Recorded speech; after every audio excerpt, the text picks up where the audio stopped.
Joining us now in a Fox Business exclusive from the floor is Peter Schiff, President and Chief Global Strategist of Euro Pacific Capital. Peter, always great to see you. Peter, gold's at a new record. How high do you think it goes?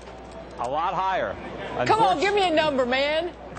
Well, when? This year, next year? Look, if we keep debasing the dollar, and it appears that we're going to do that, because unfortunately the government thinks the solution to our economic problems is to create inflation, to try to artificially stimulate more consumption when that's the wrong thing to do. They're actually interfering. If we're going to have a real recovery in our country, it's going to be led by savings, investment, and production. But the longer we delay that, the more we create inflation, the weaker the dollar is going to get, the higher the price of gold is going to go. I mean, if you don't own gold yet, you should buy it. Don't think it's expensive. It's barely over $1,000 an ounce. Don't wait till it's $2,000 to buy it. All right, Get Peter. it now. But Peter, if your theory of why gold will keep going up is based on how lousy the U.S. is, and we're going into this debt-related depression, we sit as a government on gold, won't we? And will that extra supply naturally suppress, if we start selling gold because we're having fiscal problems, wouldn't that naturally suppress the price of gold by the selling?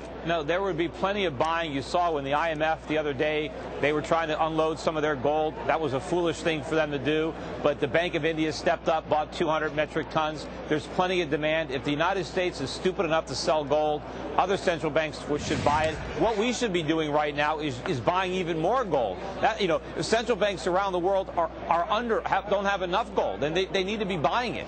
Oh, you do? Is there a global asset bubble, Peter? I don't think so. I think there's a bubble in U.S. Treasuries for sure. I think we still haven't fully deflated the housing bubble. But I think, stock prices have been rising around the world. A lot of that is due to legitimate factors. I still think stocks are not necessarily expensive in a lot of markets. There is a lot of inflation. Central banks, even outside the United States, are creating too much money. Interest rates are too low. So that creates a tendency to prefer assets over a depreciating currency. I don't think commodity prices are China a bubble, Peter? Is China a bubble? No, I don't think so. I think there's legitimate economic growth going on in China. I think their monetary policy is bad. I think they need to decouple completely from the U.S. dollar. I think they need to stop increasing their money supply to buy U.S. dollars. I think if they do that, the Chinese will have a sounder economy. But even though they are doing that, beneath the surface, I think you have a vibrant market economy building in China. It's creating a lot of legitimate wealth. Unfortunately, the opposite is happening in the United States. Peter, you like gold, you like oil, but are commodities a zero-sum game ultimately for investors?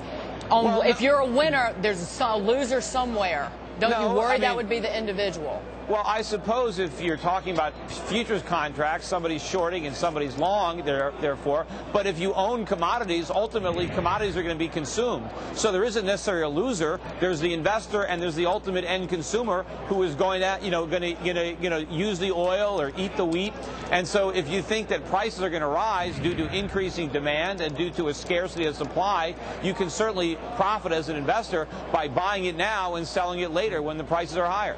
Peter, it was good to see you. Thanks. Nice seeing you again.